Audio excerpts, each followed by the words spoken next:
हमारी दुनिया बहुत बड़ी है, इसमें न जाने कितने रहस्य दफन है जिनका अब तक हमें कुछ पता भी नहीं है। कई रहस्यों से तो हमने पर्दा उठा लिया है, लेकिन कुछ अभी बाकी है, जिनमें से एक है इजिप्ट के गीजा में स्थित पिरामिड। इन्हें आज से लगभग 4200 साल पहले मिस्र के राजा खुफू ने इन्हें बनवाया था। इसकी ऊंचाई 481 फुट है और इसे बनाने में लगभग 18 से 20 साल लगे थे। इसका वजन 60 लाख टन है।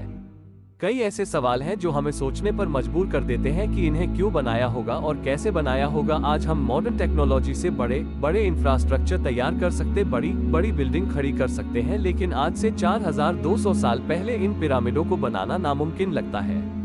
हेलो दोस्तों, मैं हूं आपका दोस्त प्रतीक चौहान और लाता रहता हूं आपके लिए ऐसी ही दिलचस्प वीडियो। तो आइए चलते हैं वीडियो में आगे। आज तक कई ऐसे वैज्ञानिकों ने इसे स्टडी किया, लेकिन आज तक कोई भी इस मिस्ट्री को सॉल्व नहीं कर पाया। तो आखिर इन्हें किस चीज से बनाया गया और कैसे बनाया? हमारी आज की मॉडर्न टेक्नोलॉजी से पिरामिड बनाना नामुमकिन के बराबर है। इसकी संरचना कुछ इस तरह की है कि इसमें लगभग 23 लाख चूना पत्थर के ब्लॉक का इस्तेमाल किया गया है, जिनका वजन लगभग 2000 किलो से लेकर 80,000 किलो तक है। इन्हें तब एक जगह से दूसरी जगह ले जाना मुश्किल होगा, लेकिन उन्होंने इतना सटीक डिजाइन कैसे तैयार किया? आज हम अपनी हैवी से हैवी मशीनरी का उपयोग करके भी 20,000 किलो तक का ही वजन उठा सकते हैं। तो जब आज के समय में 20,000 किलो तक उठाना इतना मुश्किल भरा है, तो आज से 4000 साल पहले उन्होंने इतना सटीक पिरामिड का डिजाइन कैसे तैयार किया? इन 80,000 किलो का कैसे ट्रांसपोर्टेशन किया होगा? वैज्ञानिकों का मानना है कि उनकी मदद इस काम में एलियंस ने की थी, जो कि दूसरी दुनिया से पृथ्वी पर आए थे। इसे और अधिक जानने के लिए आगे चलते हैं इसके स्ट्रक्चर की ओर। यहाँ पर इन पिरामिडों के साथ यहाँ पर मौजूद है ग्रेट स्प्रिंग ऑफ गीजा, जिसका सर इंसान का है और धड़ शेर का। ऐसा माना जाता है कि यह पिरामिडों रक्षा करता है। इसकी ज्यामिति के बारे में बात करें तो ये तीनों पिरामिड और स्प्रिंग ऑफ गीजा एक ट्रायंगल शेप में बना हुआ है। अगर हम इन्हें एक लाइन से जोड़े तो हम देखेंगे कि यह लाइन आपस में मिलकर एक सटीक गोला बनती है, जिससे पता चलता है कि इसकी ज्यामिति कितनी शानदार रही होगी। ग्रेट पिरामिड को अंतरिक्ष में स्थित स्टार कॉन्स्टेलेशन को ध्यान में रखते हुए बनाया गया है। हमारे हिंदू धर्म में 12 नक्षत्र के बारे में बताया गया है और पिरामिडों की संरचना में भी हम नक्षत्र को देख सकते हैं। अगर हम पिरामिड को चारों कोनों से देखते हैं तो जो स्प्रिंग ऑफ गीजा वाला कोना है वह हमें अंतरिक्ष में स्थित सिंह नक्षत्र को दर्शाता है। इतना ही नहीं, अगर हम वर्ल्ड के मैप में हमारी अर्थ का सेंटर खोजते हैं तो हमें वह जगह मिलती है जहां पर आज पिरामिड ऑफ गीजा स्थित है।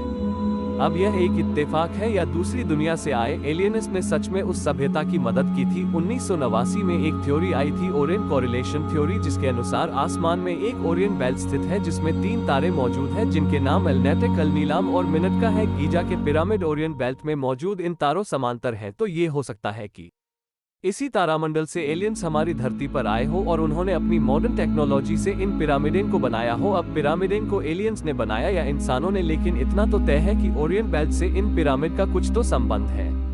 आइए अब पिरामिडों के अंदर चलते हैं। यहाँ पर हमें कई सारे टनल देखने को मिलते हैं जो कि कई सारे रहस्यों से भरे हुए हैं। पहले वैज्ञानिकों का यह मानना था कि यह टनल इसलिए बनाए गए होंगे ताकि पिरामिडों के अंदर वेंटिलेशन सही बना रहे, लेकिन बाद में इस थ्योरी को नकार दिया गया।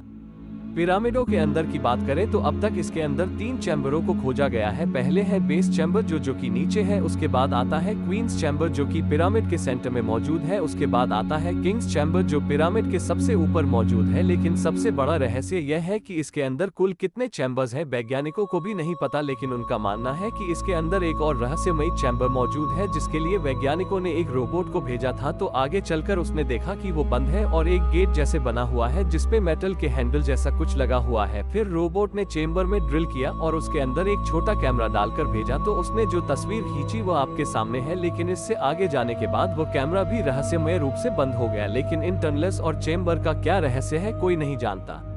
ये तो था पिरामिड जिसे यहाँ के राजा खुफू ने बनवाया था। अब हम चलते हैं the great pyramid of Giza के बगल में दूसरे पिरामिड की ओर, जिसे राजा खुफू के बेटे खाफरे ने बनवाया था। इसी पिरामिड के ठीक सामने ही बना हुआ है स्प्रिंग ऑफ गीजा, जिसे राजा खुफू के बेटे खाफरे की शक्ल से मिलता जुलता बनाया गया है। ये वास्तव में एक कमाल की बात है। इसी के बगल में स्थित एक और पिरामिड है जिसे मेनकेरो का पिरामिड कहा जाता है। इसे मेनकेरो ने बनवाया था जो कि राजा खाफरे का उत्तराधिकारी था। ये तीनों में सबसे छोटा पिरामिड है। दरअसल इजिप्ट सभ्यता के लोगों का मानना था कि मरने के बाद भी जीवन ऐसे ही चलता रहता है, इसलिए वो मम्मी बनाकर उन्हें रखते थे ताकि वो हजारों सालों तक सुरक्षित रहें। और इसके साथ वो खाने पीने की चीज, अपनी जरूरत की चीज भी रखते थे। इसमें हथियार और जानवरों को भी रखा जाता था।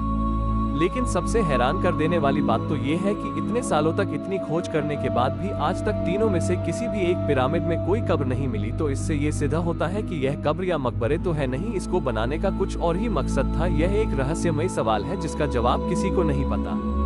इसी के साथ ये भी बहुत हैरान कर देने वाली बात है कि इसे कैसे बनाया गया, क्योंकि जब इसे बनाया गया था तब धरती पर पहिए की हथियार तक की भी खोज नहीं हुई थी। तो इतनी मॉडर्न टेक्नोलॉजी, इतनी बेस्ट ज्योमेट्री से कैसे बनाया होगा the great pyramid of Giza को। इसका बेस 16 फुटबॉल के मैदानों के बराबर बड़ा है। अब सवाल ये है कि इतने भारी भरकम पत्थरों को इतना ऊपर कैसे ले जाया गया होगा। हमें इसकी गणना करने पर यह मिला कि इस पिरामिड को बनाने में 20 साल का समय लगा था। तो इसमें एक पत्थर को लगाने में कुल 2.5 मिनट का समय मिलता है। तो 2.5 मिनट में इसे पहाड़ से खोदकर रस्सियों व लकड़ियों के माध्यम से पिरामिड के पास तक ले जाना, फिर उसे ऊपर सही जगह पर इतनी सटीकता के साथ फिट करना, ये 2.5 मिनट में करना नामुमकिन है। ऐसा माना जाता है कि पिरामिड में लगे पत्थरों को 500 मील दूर से लाया गया था। बिना किसी एडवांस टेक्नोलॉजी के ऐसा कर पाना असंभव है। या तो उनकी टेक्नोलॉजी हमसे कई गुना ज्यादा अच्छी थी, या फिर उनका किसी एलियन सभ्यता ने इसे बनाने में हाथ थामा था।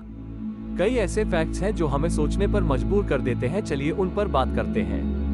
पिरामिड को बनाने की टेक्नोलॉजी, जिसे बॉल एंड सॉकेट टेक्नोलॉजी कहा जाता है, यह एक ऐसा मेथड है जो हीट एक्सपेंशन झेल सकता है। ये ball and socket construction type भूकंप रोधी भी है। ये भारी से भारी भूकंप को भी झेल सकता है। इसी कारण से आज तक ये पिरामिड ऐसे खड़े हुए हैं। तो सोचिए आज से 4000 साल पहले कैसे इस टेक्नोलॉजी का इस्तेमाल किया गया होगा। पिरामिड के अंदर का तापमान हमेशा 20 डिग्री सेल्सियस रहता है, लेकिन पिरामिड जहां स्थित है वो इलाका बहुत ज्यादा गर्म इलाकों में से एक है। गर्म हवाएं वहां चलती रहती हैं। तो पिरामिडों को बनाते टाइम इस प्रकार बनाया गया था कि बाहर का टेम्परेचर कितना भी हो, उसके अंदर का टेम्परेचर कांस्टेंट 20 डिग्री ही रहता है। हर साल एक दिन सबसे बड़ा होता है और रात सबसे छोटी होती है। इस दिन आप पिरामिडों से सूरज को अस्त होते हुए देखेंगे तो आपको कुछ इस तरह का नजारा देखने को मिलेगा, जिसमें सूरज पिरामिडों के केंद्र में स्ट्रिंग ऑफ गीजा के पीछे अस्त होता हुआ दिखाई देता है। इजिप्ट में एक मंदिर है, डेंडेरा लाइट्स कॉम्प्लेक्स। इजिप्ट के लोगों ने इसे अपने भगवान हाथोर के लिए बनाया था। यह मंदिर इजिप्ट के सबसे रहस्यमयी मंदिरों में से एक है, जहां पर हमें ऐसे रहस्यमयी आकृतियां देखने को मिलती हैं जिसे देखकर आप दंग रह जाएंगे। ये दीवार पर जो आकृति आप देख रहे हैं इसे डेंड्रा लाइट्स कहते हैं। इसे ध्यान से देखिए, क्या ये किसी बल्ब के जैसा नहीं लगता? लेकिन आज से 4200 साल पहले तो बल्ब की खोज हुई भी नहीं हुई थी, तब उन्हें बिजली और बल्ब के बारे में कैसे पता था? इन सारी बातों से, इन सारे तथ्यों से, इसकी टेक्नोलॉजी से यह साबित होता है कि इतना बड़ा स्ट्रक्चर आज से 4200 साल पहले इंसानों द्वारा बनाना नामुमकिन था। उनकी मदद किसी एलियन सभ्यता ने की थी। इसके सबूत भी इजिप्ट में ही मौजूद है। इजिप्ट में एक जगह है जिसकी दीवारों पर कुछ इस तरह की आकृतियां बनी हुई है। क्या यह आपको आज के हेलीकॉप्टर, हवाई जहाज और रॉकेट जैसी नहीं लगती? तो ये सिद्ध करती है कि कोई एलियन सभ्यता आज से लगभग 4200 साल पहले धरती पर आई थी और उन्होंने अपनी टेक्नोलॉजी से इस पूरे स्ट्रक्चर को तैयार किया, जिसमें 3 पिरामिड थे, एक स्प्रिंग ऑफ गीजा था और कई सारे अन्य मंदिर मौजूद थे। लेकिन इस बात में कितनी सच्चाई है ये कोई नहीं जानता। फिर भी इस पर रिसर्च चल रही है। जैसे जैसे इसकी गुत्थियां खुलती जाती हैं हमें पता चला जाएगा। तो दोस्तों, कैसी लगी आपको यह वीडियो? अगर वीडियो अच्छी लगी हो तो वीडियो को लाइक करें, चैनल को सब्सक्राइब करें और बेल आइकन दबाना ना भूलें। मैं हूं आपका दोस्त प्रतीक चौहान। धन्यवाद।